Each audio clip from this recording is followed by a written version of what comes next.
paid, brother. Good evening. Billy Ashton, co-chair for the State of Las Vegas Parks and Recreation Advisory Commission. I'd like to call this meeting to order for February 6, 2018 at 4 o'clock p.m.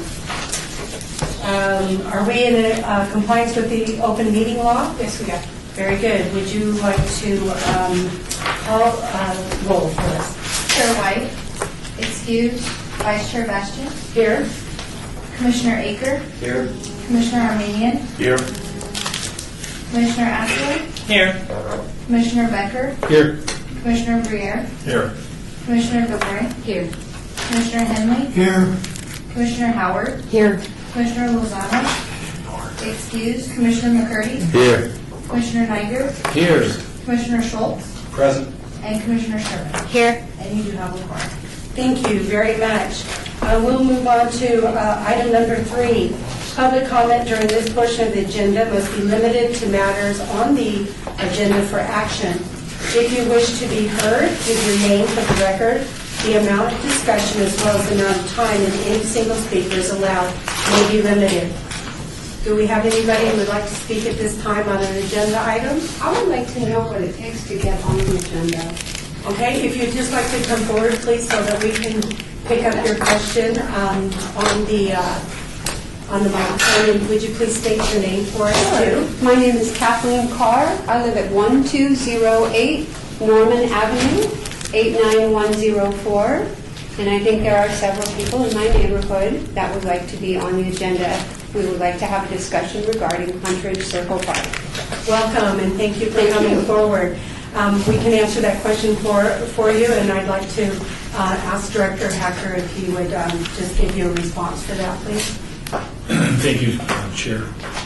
Probably going to turn it over to our City Attorney's Office, who can probably describe, it's not just getting it on, but it needs to be specific so the public is made aware of what the specific item is as we try to make sure the public's aware of what's being discussed. It can't be too broad. So, I'm John Rodella.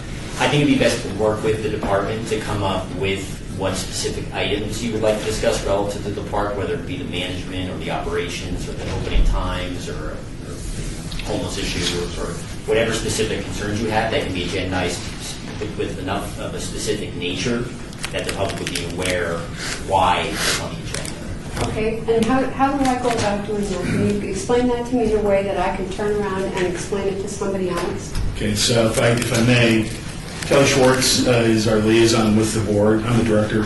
Kelly she'll get your information from you. You can share your information, and yes, we can provide you with kind of an assistance on how to frame that. So what you're telling me is that I'm going to give her my information, and you're going to share my information with them, correct? No, I'm going to give her... You're going to work with Kelly, Uh-huh. and she's going to help you craft your request for an agenda item, and then she's the one that actually works with the clerk's office to get the agenda complete. So you're working with the person that will actually craft one. Perfect, okay. And then just one last thing I want to ask. Do you recommend that we start with something small, or that we start with the thing that is like the biggest? What do you guys recommend? I would, Director Hacker, again for the record, I would recommend that she spend some time in the city code looking at what this commission's authorities and oversight is. That might help you, because if it's not an area that falls under their authority and oversight, you may need to just go directly to your council office, which if it's Huntridge, it would be Councilman Coffin. So and Kelly can help get you that information as Okay, well. perfect. Thanks, guys. Thank you very Thank you. much. Okay, seeing no others, hearing no others, we'll move on to, before we move on to item number 4, I would just like to welcome our newest commissioner, Melanie, from Ward 6. And we'd just like you to take just a minute and would you introduce yourself to the commissioners, tell us a little bit about your background and something you would like us to know about you. Oh, boy. My name is Melody Howard. I've lived in Las Vegas since 1989. I work for Judge Richard Scott in the courts. I'm a judicial executive assistant. I was a legal secretary / paralegal for 30 years. That's it. All right. Welcome, and thank you very much Thank you. for giving us some more information so we can become more acquainted with you. All right, moving on to item number 4, for possible action to approve the final minutes by reference to the regular meeting of January 2nd, 2018. So moved. Thank you. Do we have a second? Second. Okay. All right, I'm sorry, who's second? Okay, thank you. All those in favor of approving those minutes? Then I have a correction. Okay, then we'll take the correction. Okay, so on page 4, okay, item 9, if you go down to the attendance of the commissioners at the park that opened in Bob Coffin's ward, the commissioners that were there were Commissioner Henley, Gabre, and myself. Larry Schultz, Ward 6, by the way. So Armando could not make it. Just technically make it accurate. Appreciate the comments. All right. We'll take the motion again. All those that approve of the minutes from the January meeting with the additions and corrections presented by Commissioner Schultz, please say aye. Aye. Anybody opposed? All right, motion passes and we have approval for the minutes. All right, we'll move on to item number 5. We would like to have a report by the Department of Public Safety regarding issues at city facilities and parks, and this impacts all wards. Good evening, Officer McGregor.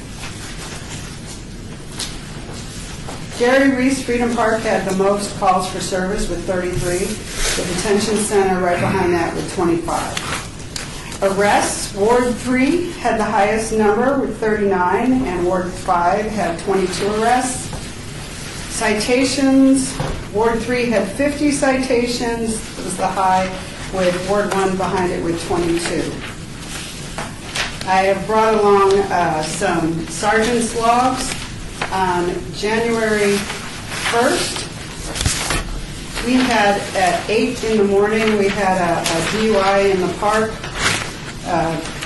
We had 3 officers tied up with that. We had 2 people passed out in their car, and they were arrested. One was arrested, the vehicle towed, and the other was about to leave. At 9:40, we had a sexual assault at Bunker Park. The way that happened is a boyfriend and girlfriend had an argument. The girl walked down into the basin to get away from him, and let's see, a subject grabbed her, pulled her down. It was a violent attack. She was sexually assaulted. She was able to call 911 before she passed out. We had Metro, and we had Officers Beach, Busey, Bowler, Cooper, and Sergeant Patton all there. They were able to, between Metro and our officers, some of our officers being on bikes with those trails, they were able to stop 2 different people and have her identify. The medical got there, took the alleged suspects, took her to see them, and she was able to identify one. Our officers on motorcycles went down the trails and behind their tent. They were living in there and get the other 2 suspects. Everybody was arrested. While they were searching the trails, they found a body on the trails between the high school and Betty Wilson, soccer coach. We've got the suspect identified, and Metro's working that. So we're very good meeting with them. Then, as you probably heard on the news, we have someone going around shooting homeless people. Well, on January 29th, we came across one person sitting surrounded with blood. He was taken to the hospital. At first, it was called out as a possible gunshot, and then EMT said it wasn't a gunshot. Once he got to the emergency room and they were able to clean him up, it was a gunshot. It may or may not be involved with the other shootings. We did, while that was going on, come across another body right outside Lorenzi, similar to where the 2 other people were executed. And that does tie in to what's been going on with the news. So our officers are working with Metro and what we've been running across is a lot of the homeless people are aware of it, and there's a lot of, like, where the old Veterans Memorial is all fenced off. We'll find homeless people inside the fenced area. We're not giving them a hard time. We're telling them they have to come out, but we understand they're in there. They're trying to keep themselves safe. Of course, we're telling them to go to shelters. We understand that they're doing what they're doing. Freedom Park, we had a subject exposing himself. He was positively identified and arrested. At the same time, I don't know if you heard about it on the news or not, Dexter Park, we had a call come out, a bunch of juveniles causing trouble, tagging. The call went back and forth. Metro didn't have enough people, so they kicked it to us. We didn't have enough people because we were all tied up, and we kicked it back. We ended up working it once we had officers clear the calls they were on, and juveniles were cited and released to their parents. We also had outside Pearson Park a love triangle where the husband showed up and hit the boyfriend, severing his legs, and shot him, and shot the wife, and then killed himself.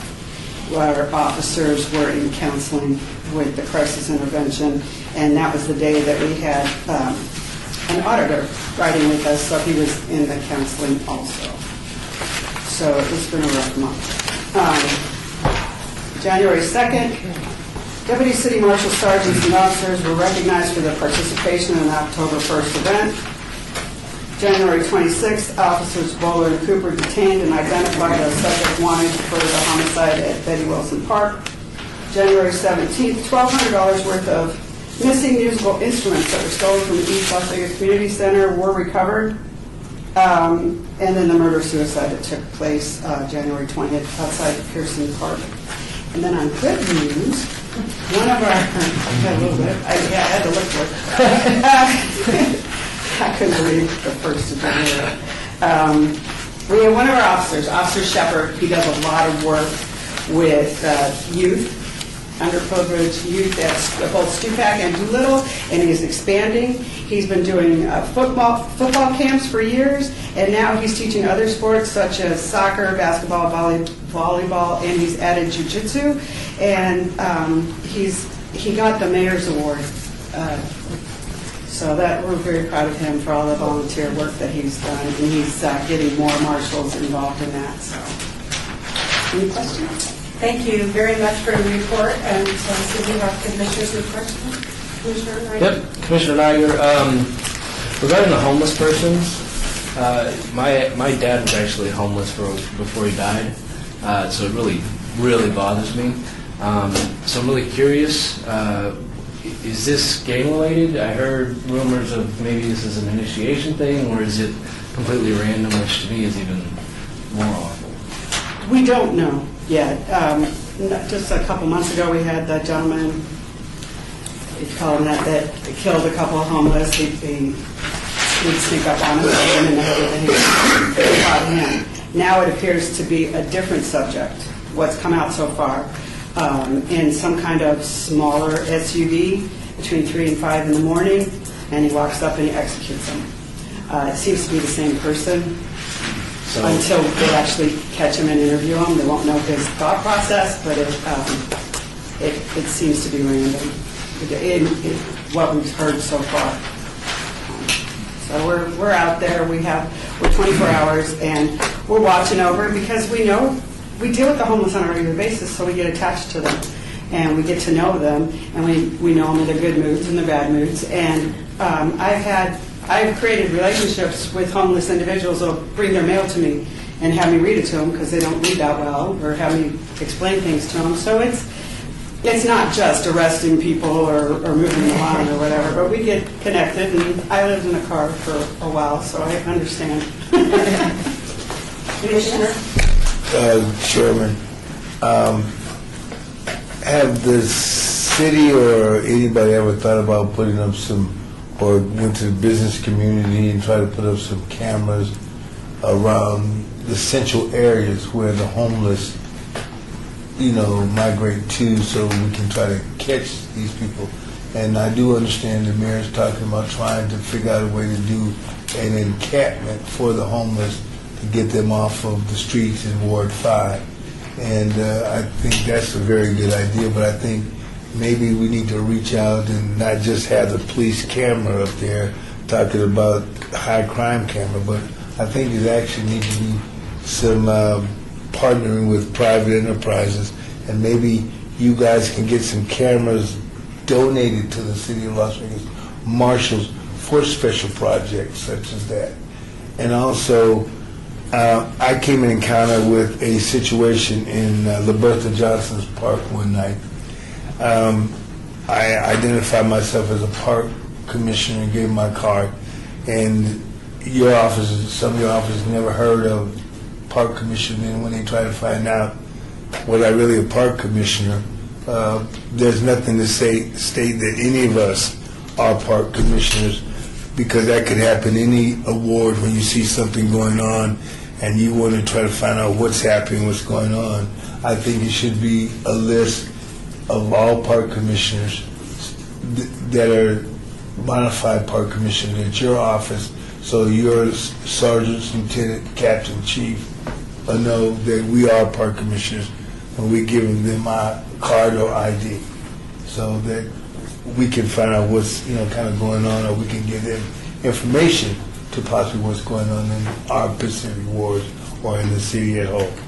I will definitely bring that to my sergeant's attention, and he can send it out to the other sergeants. There's no reason why we can't have it as a briefing item and make sure that the officers are educated to know that there are city park commissioners.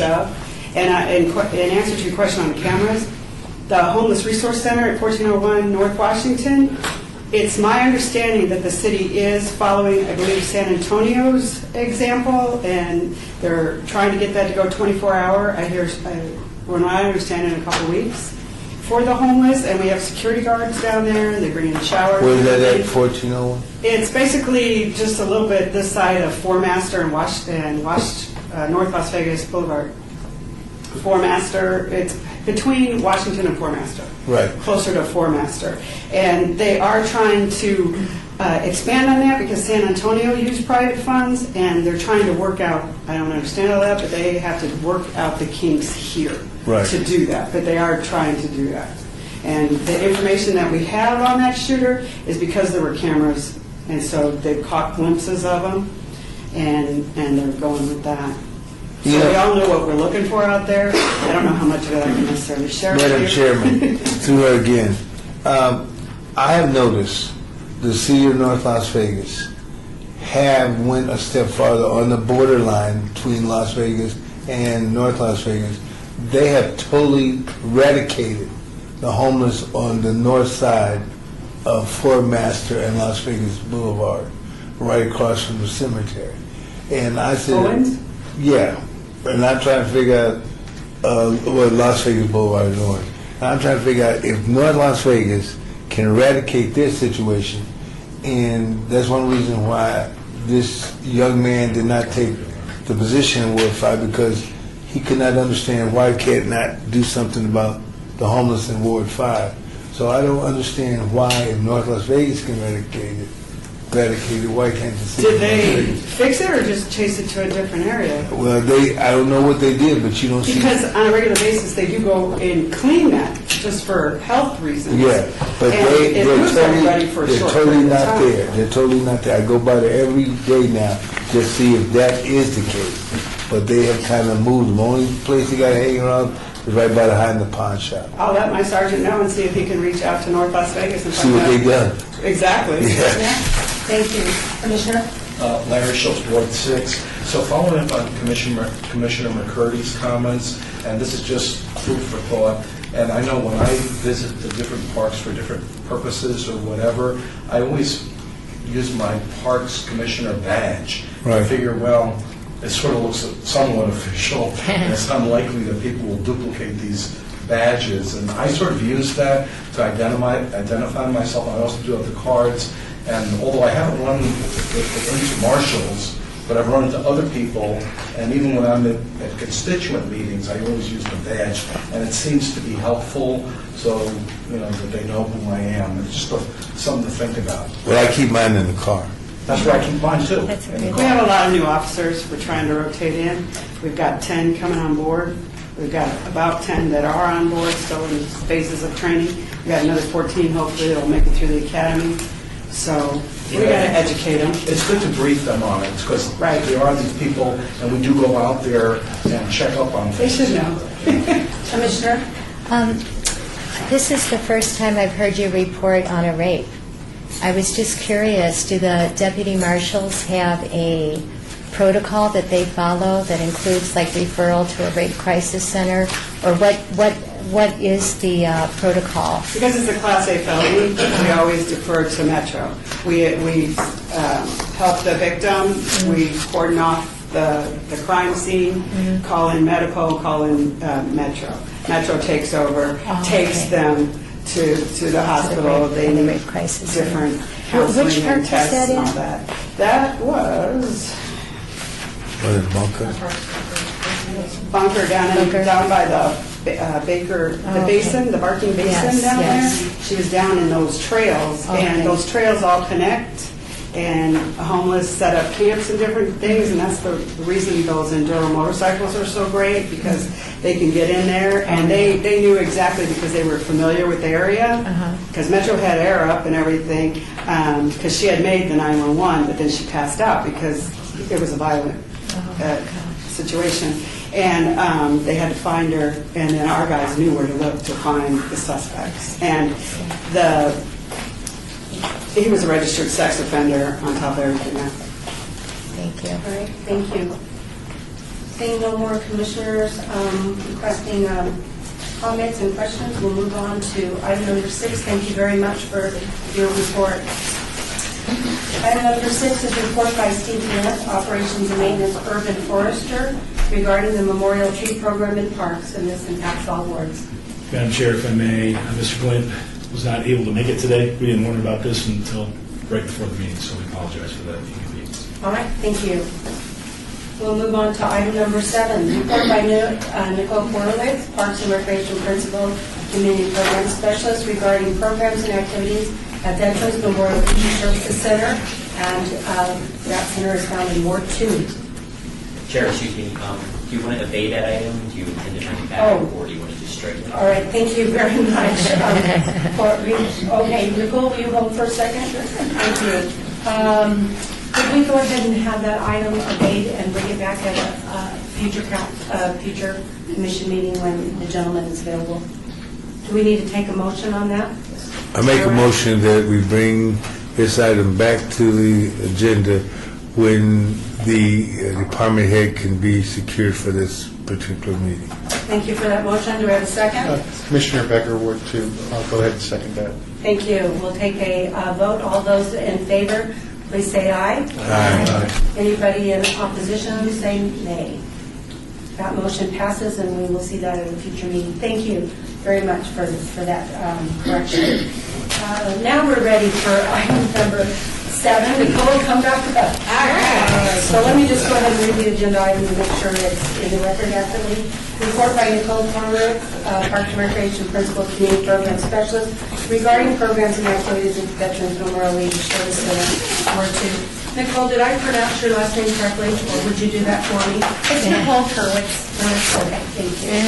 All right, Nicole, your time is yours. Well, thank you all for the opportunity to come in and let me discuss Veterans Memorial Leisure Services Center with everybody.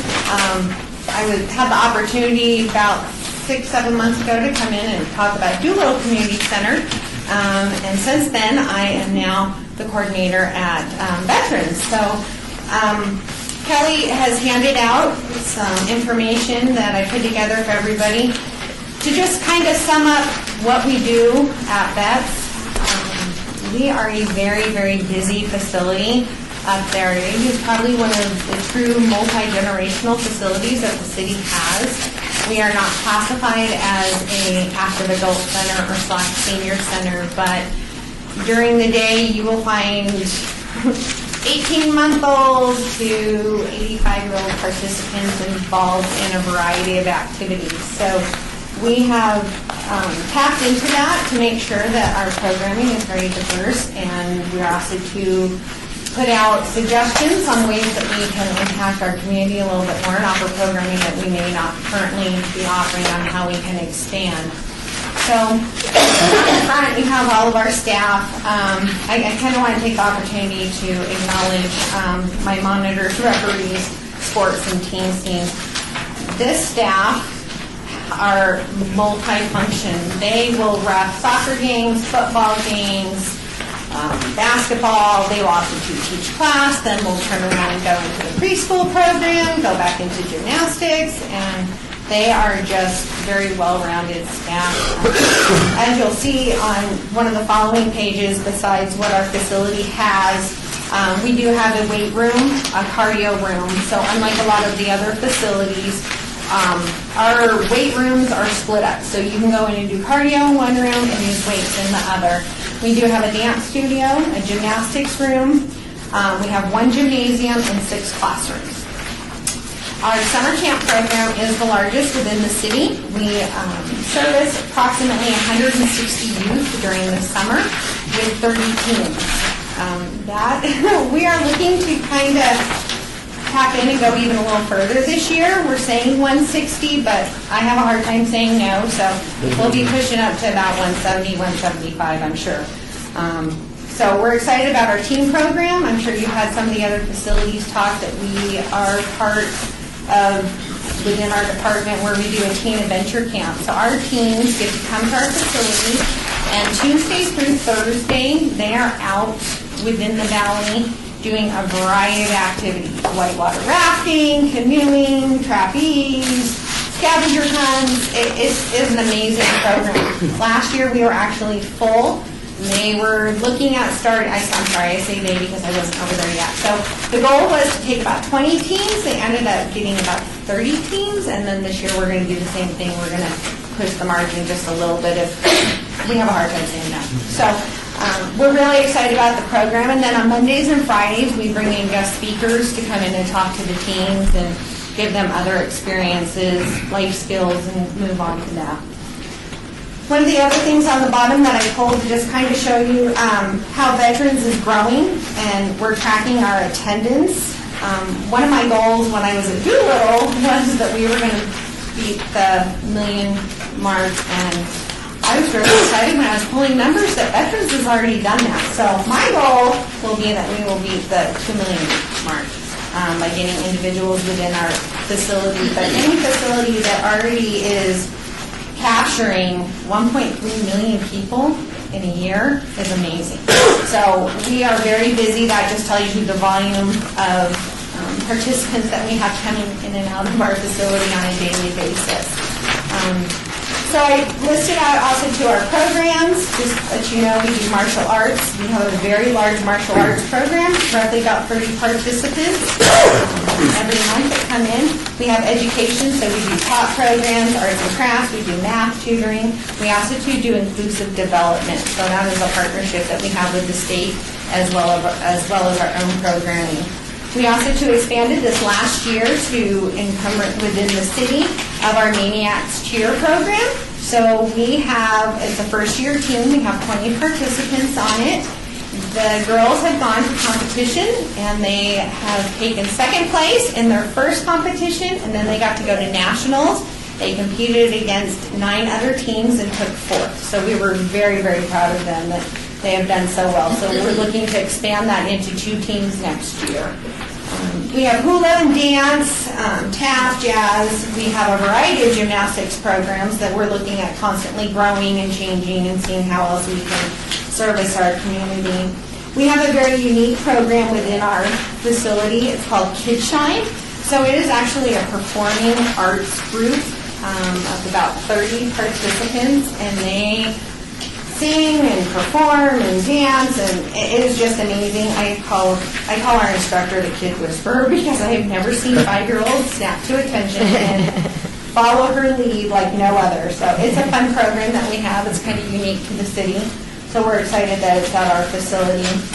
Some of the programs that we're looking at expanding into the fall is a hockey program. We're doing adaptive dance. We're expanding our senior programming to target that our our seniors that currently are within our facility. We do not have an open gym after-school program. We kind of have a concern with some of the middle schoolers at our facility, so we are going to give them the opportunity to come in and utilize our facility that they don't currently do unless they're paid. So we're going to bring them in because that way then I can help control them. Method to my madness. We're going to offer Bunko, English as a second language. We have a lot of our participants that don't speak English, so we want to be able to extend that service to our customers. Cooking classes, additional music and play classes for our tots. We're also to expanding our partnerships. We do have some great partnerships, but we're looking at expanding them and bringing additional partners. One of the other things that we do within our facility that we're very proud of is that the city with MSU, our municipal sports unit, we've all worked together to expand our youth sports leagues, which is soccer, football, basketball. And Veterans Memorial, we have the largest participation within all of the city. So in our flag football, we had over 300 participants, 200 in soccer, and we currently have 280 participants in basketball currently going on. And the league roughly has about 115 participants, so you can see we hold about a good 90% of the participation. So that is Veterans on a Sum. I gave you some of our handouts of some of our other programs and activities that we do. So that is what we do at Vets. Great job, thank you. Commissioner? Commissioner Sherman, for the record, thank you for the presentation. I remember when you were at Doolittle, so Yes. it's nice to see that you're still in the system. Oh, yes. I have a lot of years left. I wanted to ask you two questions. One is, I see in fitness you have the sit and fit and the chair yoga, so I'm assuming you have a large senior population? We do. We do have a large senior population, and we just did an open house to try to bring additional participation into the city, because we hear on a daily basis, and we didn't know what you are. Oh. Because we're Veterans Memorial Leisure Services Center. So getting people in, once we get them in, we keep them, but sometimes getting everybody in to know what we are. So we did an open house, and we got to show to our community what we do, and we actually do yoga in a chair. Oh, wow. So That's and awesome. you would think that, in a chair you're not getting the workout, but you really are. So it's a great program. And then So- the other question is, do you guys still have that swimming pool? We do, right next door to us. Yep, it's Pavilion Pool. So, And yes. are you a program that works with them, or are you two separate programs? We are actually two different facilities, but we do work together. Oh, So okay. we kind of have the idea that we're a campus, so when we do an activity, the pool comes over and vice versa, so we work hand in hand. Our kids go over and swim during the summer. We do an all-camps game with all of the camps within the city. We're going to utilize the pool this year, which is something that we haven't done. So, yes, we do work hand in hand, but we are two different facilities. Thank you.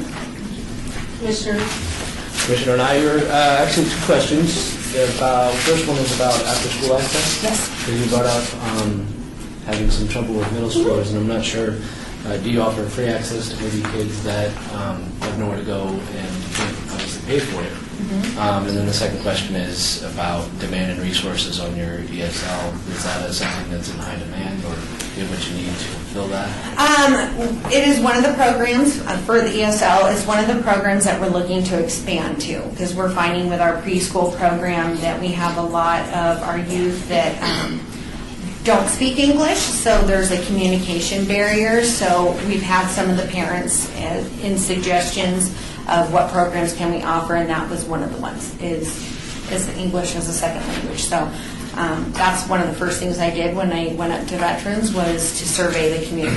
What are we missing, and what can we do to you? And that was one of the biggest questions. So with that, my goal is, I'm currently working with UNLV on physical therapy, and then I would like to work with them and see if I can get some of their instructors. So it'll be a continued partnership to be able, because I want to make sure we're providing the best service we can. So that with that one we will.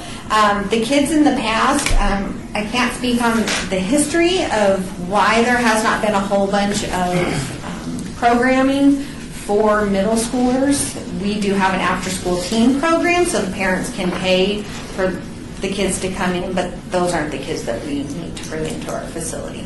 We need to bring the kids that want to go and climb the building, and so those are the kids that we need to get to come into the building and redirect them into a positive manner. So we've been working, going out after school every day, so now people don't ride their bikes and their motorcycles no more, so around our building. So now we're trying to get them, okay, if you can follow the rules, you can come in and play basketball for 45 minutes, and it'll just be a service that we provide to get the kids in, because then once they get in, we're not only a safe haven, but then we're also to marketing the rest of our programs. Awesome. So it's a win-win. Thank you. They have a commissioner here, and then right there. Melody Howard. Hi. How long is a session? The sessions run there roughly every month.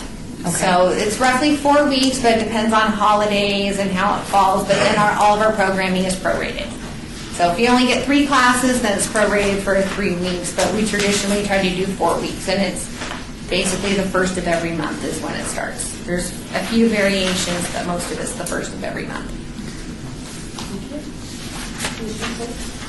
Yes, Larry Schultz, Ward 6. So I have a couple of questions. First of all, this sounds like an incredibly exciting program, and you've grown so much in 4 years. I assume you've increased your staff?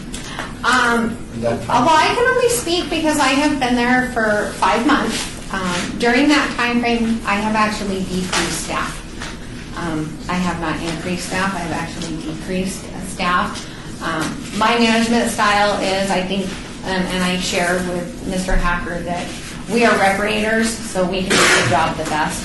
So if it is a job that full-time staff can do, we do it, versus having an hourly staff to come and do it. But with so many programming, we can't be everywhere. So, but we do a lot of teaching and streamlining with that. But no, we have actually decreased staff. Well, you're doing a lot with decreased staff to be able to increase the numbers so dramatically. And do you have any idea, and maybe you said it, I missed it, the age demographics of the estimated 1,350,000 projected attendees? What do you sense the age demographics are? I would say the vast majority of our programming, and I'm just guessing by being there day in, day out, I would have to pull the numbers to be accurate, but I would say we are probably on an average of 12 and under is probably our vast majority. A lot of youth, but our fitness classes are mostly attended by our active adults. And the last question, so if I look at the amenities, like you have a weight room, cardio, and dance studio, gymnastics, a member of the community adult, what would that cost per year to be part of, to sign up for all that? Well, it's free to come into our facility, and to utilize our facility is free. If you are a senior, 50 and above, then it is $15 a month to come in and utilize the weight rooms. $15 for fitness classes, and you'll see most of our programming is cost effective. It's roughly $26 to take 4 weeks of classes. That's a bargain.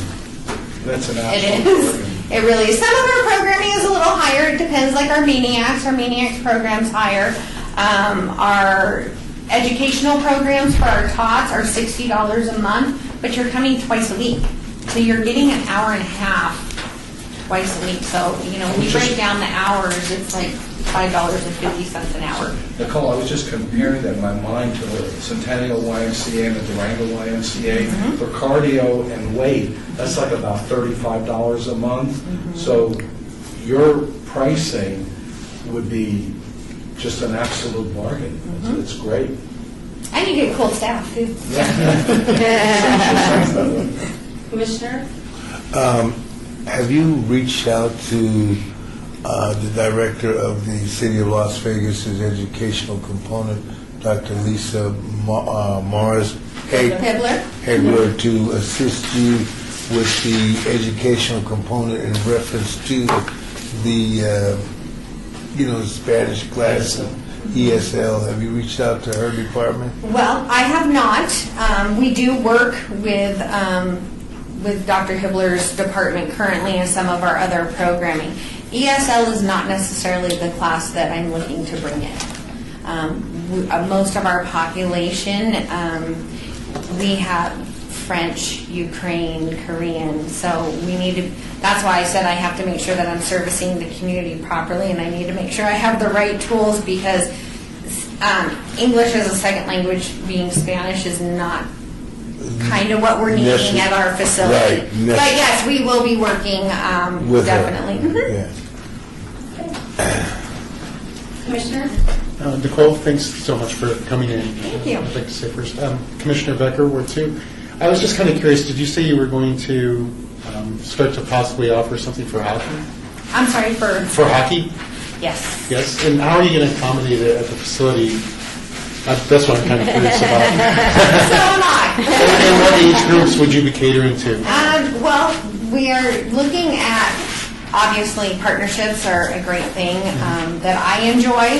So we're going to look at ways that we can obviously tap into the Golden Knights and see to do that. So this year we're actually offering a hockey program for the summer. And so with that, we've already reached out of how we can go toward their facility and some of the other things. So great.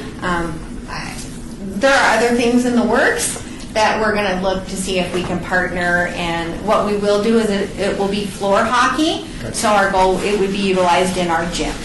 Okay. So we'll be doing floor hockey in the gym, doing skills, and then obviously, I don't know, I'm probably overstepping my bounds, but it would be great to start a hockey league, and let's continue to grow from there. So they go from playing up hockey, and hey, we could have feeder teams. So Yeah, now that we're a hockey town. Yeah, Who would have exactly. thought, right? Yes, exactly, in the Thank you. desert. Commissioner, and then Mike Henley, Ward 2. Nicole, I'm one of your regulars in the morning with all the seniors. yes, And you've got a great staff, a wonderful facility. thank you.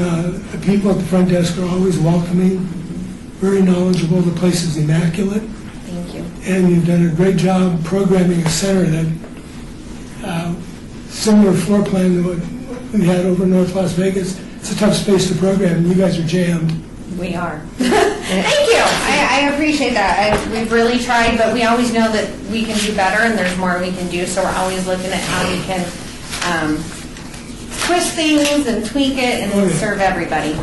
So thank you. I appreciate Great that. job. Thank you. Commissioner? Commissioner Gerber, Nicole, it's great to see you again. Thank you. The first time when I was appointed for the park creation, I visited Doolittle, and you're the first person I met there on the way around.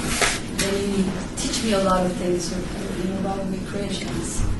And now you have another location. I'm still going to follow you. Okay, good. Please, everybody, come visit. But I have a question for you. You used to have a program helping kids don't get hungry to go to school. Yes. Do you have that program in this facility? We do not. Unfortunately, that partnership was with 3 Squared, and within 3 Squared, there is guidelines, and we do not meet the guidelines within our facility. But we are working with our youth on, our teens, on being receptive to that, and we do have a lot of people that come in, and I can't change who I am and who my staff are, and we're very caring and compassionate. And if we find somebody that there's somebody in need and there's something that we don't have at our facility, we're going to direct them or get them to the right resources of where they need that. But we do not currently have that in our facility. But if there was a need and we could do it, we definitely would. I have something else also I want to talk about, the senior centers, active adult centers. I visit most of them. They're really very happy about the service parking creation providing. These people are very lonely, and if you go and talk to them, you could learn a lot of things from them. When I used to go to school, I learned history and geography. I paid so much for that tuitions. But when I go to this senior centers, I learned so much about, a lot from them. Oh, yeah. So you guys, when you have time, and go and talk to these people, and you do it in a while and in Monday, they will appreciate it. Okay, any other comments or questions for Nicole? Thank you very much. Thank you very much. Thank you. Have a great one. Okay, we will move on to item number 8, reports by board members regarding park issues and events within their council wards and at large. This is all work. We'll start right here with this. Lisa Sherman, for the record. I just want to compliment the City of Las Vegas Operations Department on their restrooms that they built at the Wallapai Trails at Wallapai and Alta. I was absolutely amazed. I don't think I've ever seen prettier restrooms in a park in my whole life. But the way that you matched the decor and the surrounding area and made it so beautiful from the street and being true to the neighborhood, I just want to compliment you on that and encourage my fellow commissioners to check out that trail and those restrooms. I also want to mention, I know that Commissioners Schultz, Gabri, and Henley were at the Mayfair Place Park grand opening. I missed the grand opening, but I was able to go and watch people playing in the park. And I just want to mention that I was there on a Sunday afternoon, and I saw people from the age of infant to about 85 years old. And I was talking to a lot of people in the park, and they really appreciate and enjoy the park. For those commissioners who haven't seen this, it's almost like a little jewel in the middle of nowhere. It's next to the fire station, Fire Station 5 in Councilman Bob Kaufman's ward, Ward 3, is it? And they actually have exercise equipment. I've never seen that in the park, and I even used some of it myself. So it was really impressive, and I just encourage the commissioners who didn't make it to the grand opening that they might want to do like I did and check it out, because it's pretty awesome. Thank you. Thank you. Any other commissioners like to be heard at this time? Madam Chairman, to this awesome body, this awesome board, I don't know if I'm going to be reappointed because my term is up on the 20th, I believe.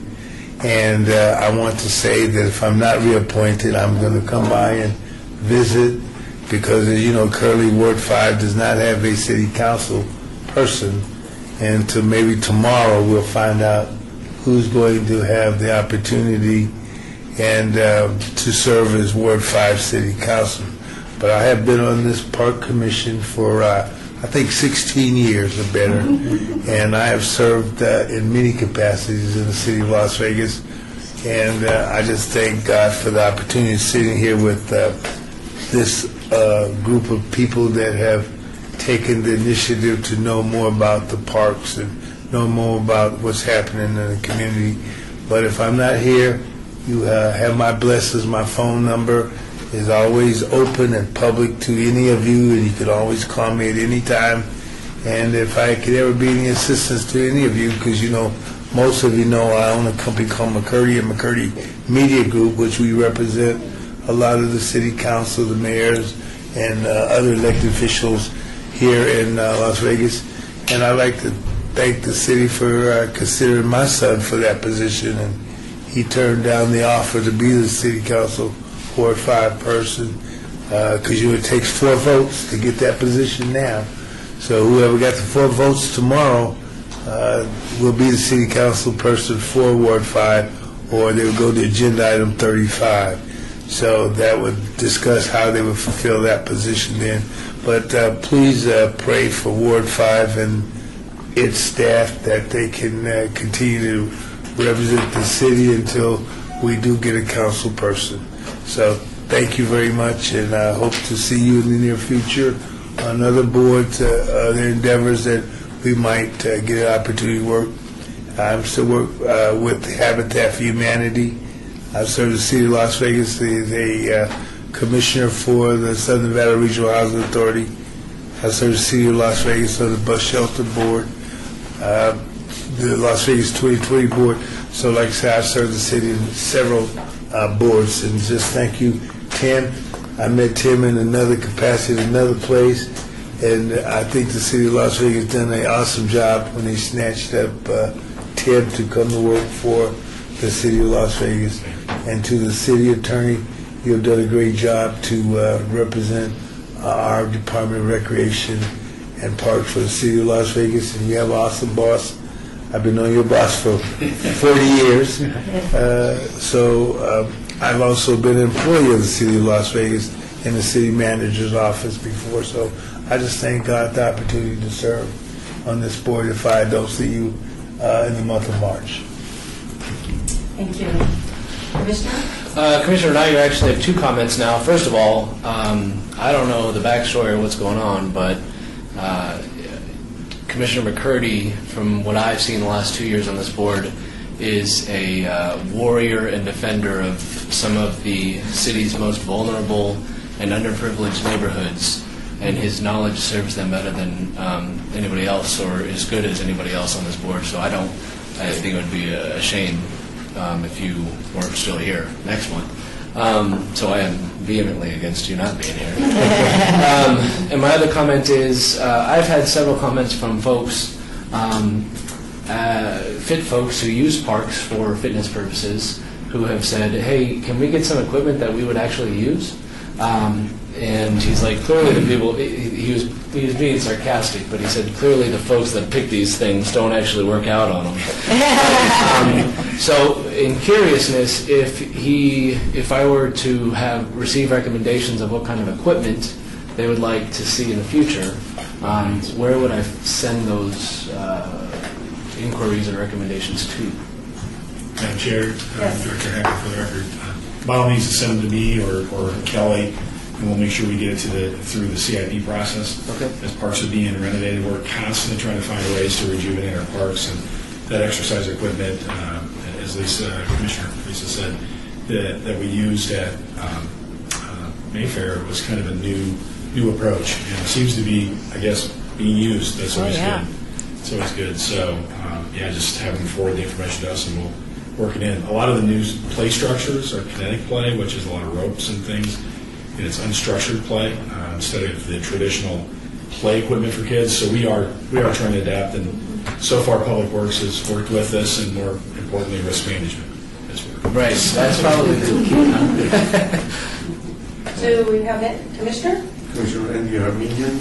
I had a chance to attend the mayor's city address, and it was a great address, and would like to acknowledge that several other commissioners attended that address, and Director Hacker was there.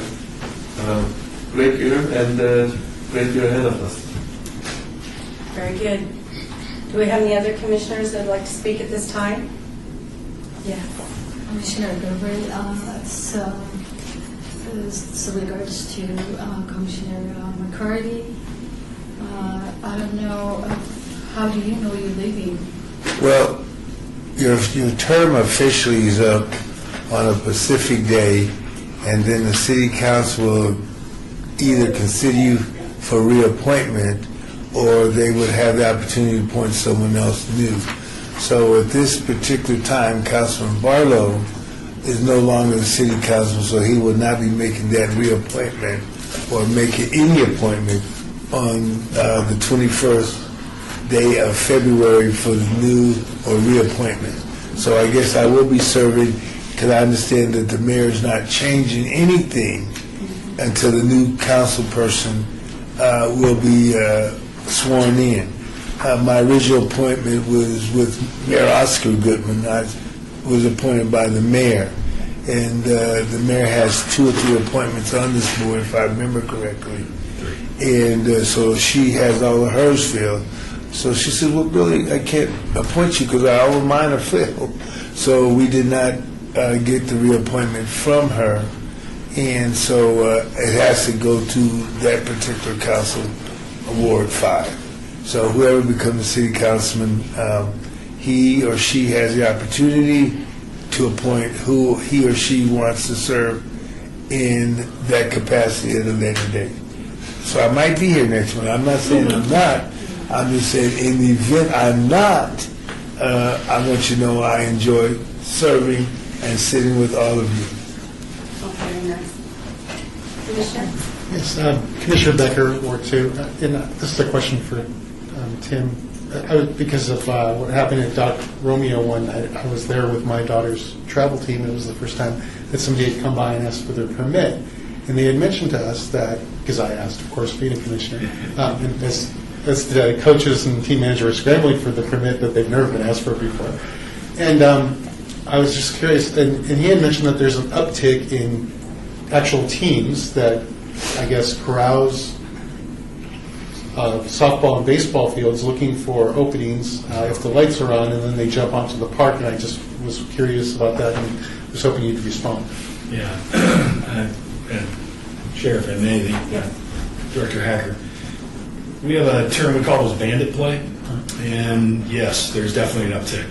And if they see lights on and they think they can squeeze on a field and play, they'll do it. You know, and the reason our monitors, and we've increased the number of monitors that drive through our sports complexes where there is allocated users, and that's the permit process. Mm-hmm. Because if you're an allocated user and you walk out, especially if you have children with you, youth, and you have adults out there using it, you don't want confrontation. We try to avoid the confrontation by being proactive. So if we're going to ask one group, we're going to ask every group if we're out of the facility. So yeah, that's exactly what we try to do, is make sure the person paying is playing. Okay, that's great. Thank you. And they were very courteous, by the way. Good. It's very well handled. I appreciate it. Thank you. Any other commissioners that have comments or questions at this time they'd like to share? Go ahead. Yeah, just a follow-up for Commissioner McCurdy. I thought I read that during the interim phase from former Councilman Barlow to the new person, the placeholder person, to the end of Barlow's term, which is 19, that there has to be a commitment to maintain the staff as is. But I don't know if that term staff, and maybe council can help us, includes the appointed commissioners. No, that does not include the appointment of commissioners. I'll be honest, I'm not sure. Yeah. From my understanding, everything will stay status quo until a new council person is appointed, and the new council person will evaluate their available ability. Are we talking about the placeholder council person or the future council person? We don't know. Because I know both of the placeholders that have put their names in have made a commitment to keep the staff as is. For whatever it's worth. Okay. All right, so before we move on to item number 9, I have, I just want to make sure we have some long conversation here. So. Oh, yes. All right, before we move on to item number 9, I have an announcement as well. My term ended in January, and so this will be my last meeting. And I, too, want to be able to extend my appreciation and gratitude to each one of you commissioners who have served so passionately and so diligently, and I have really, really enjoyed serving on this commission. So I will miss you on a personal basis, seeing you once a month, but I do know that you will be passionate and continue to move your interests forward to your individual council people and to be able to support Tim Hacker and his fabulous group. And I just want to say thank you for letting me be in the co-chair capacity here for a couple of years, and I know that you will welcome the new person to serve with Bob and make him feel. I believe it's a man that has been placed on the agenda, and they will make that decision tomorrow. So I just want to say thank you. And so you won't. I'm sure I'll serve somewhere else again, and you'll be seeing me again. We've served together on several other boards, and who knows? I might be back. I served a wonderful career for 30 years with the City of Las Vegas, and ended my career as the Parks and Recreation Director, the same shoes that Tim's in now. So it's time for me to really move on to other adventures and other commitments I have in my personal life. And with that, here is some of what will be taking up my time. This is my grandson, Wes, and then his little brother is out in the hallway. I wasn't sure if I was going to be here tonight, and so I made a commitment to have Grandma Day with Wes and Jax, but I brought friends and family with me, so you can give a little hello as you go out the door. They probably love that. So thank you very much for all of your friendship. I really appreciate it. Thank you. All right, so now we'll move on to item number 9, reports by Tim Hacker, Parks and Recreation Director, regarding upcoming Department of Parks and Recreation activities, all awards. Thank you, Madam Chair. Corporate Challenge, we've kind of been playing up to that. Well, next month, March 3rd, is when Corporate Challenge kicks off. And although I read somewhere where Kansas City likes to say they have the largest Corporate Challenge event in the nation, I tend to believe that we can challenge them on that. If not, we're going to get bigger than them. They can say the first. I think you're right. The first, you're right. But they also try to say they're the largest. So we're gonna try to, we can't take the first away from them. We're going to try to make ours larger. So we're right on track to be above 60 teams, and there's 3 different size categories. The city has a great team. I participated in a number of activities. Malcolm's down here, so you can't shame me as far as we haven't won the gold yet in flag football, but we hope to. That's one of the areas that I get to participate in. Lull them into a false sense of security and then run a route, and you can actually catch them.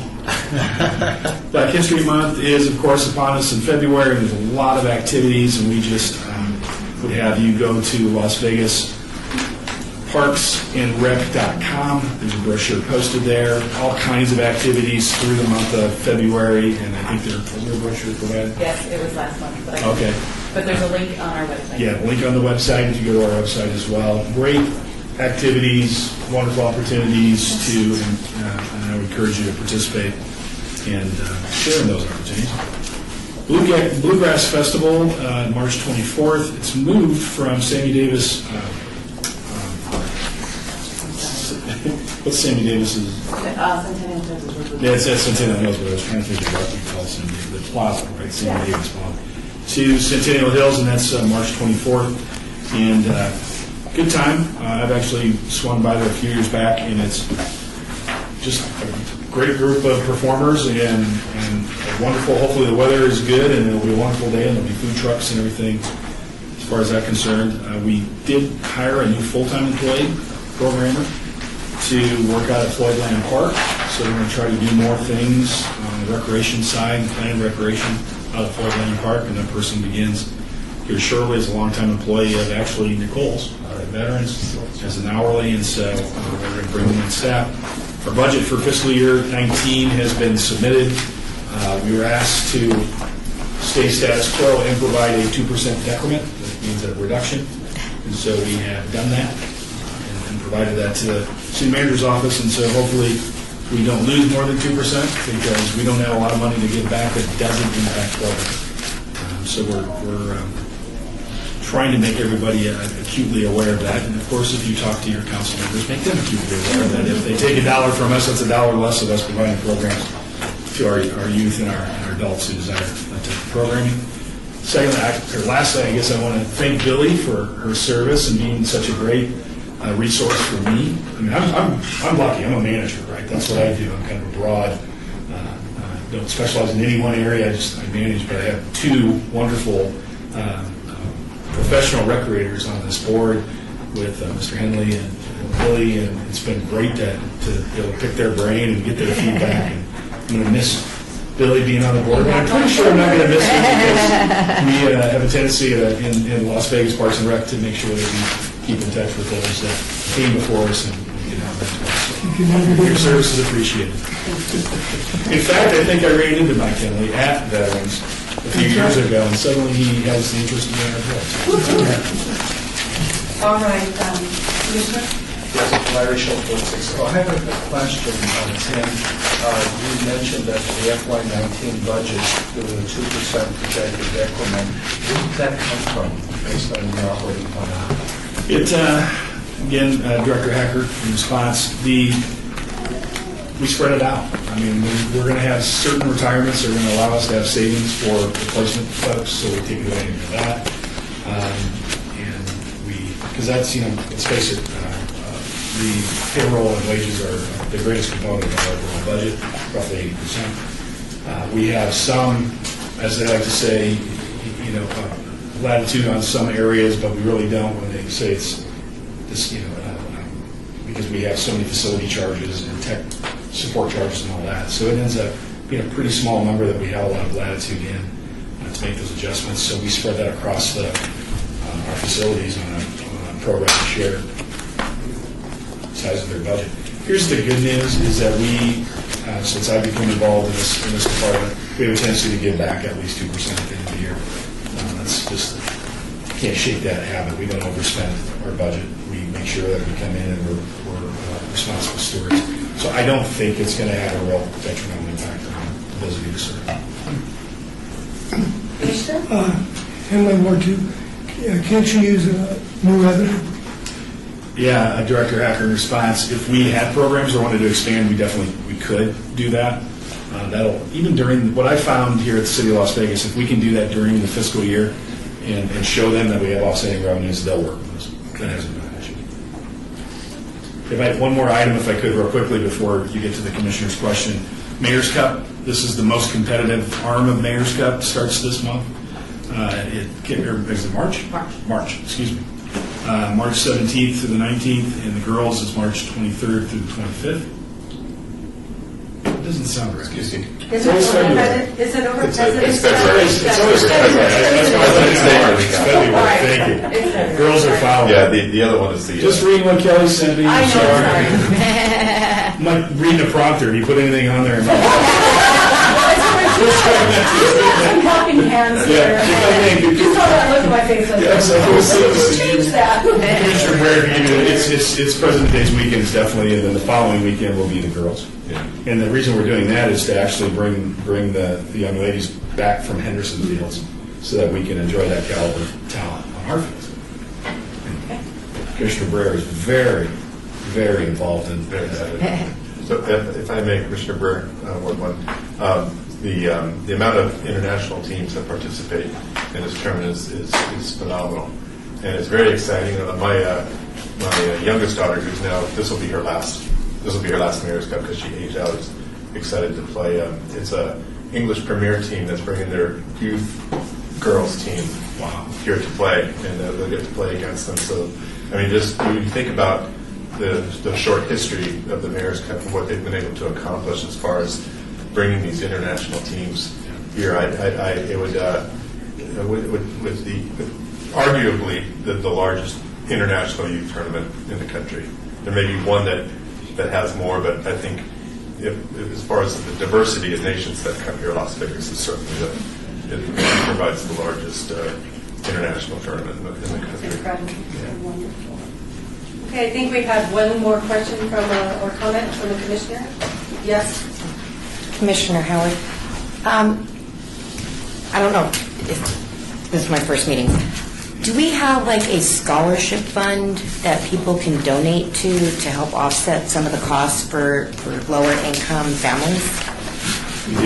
Director Hacker, in response, we have two things. That historically, we've had a scholarship fund within our budget.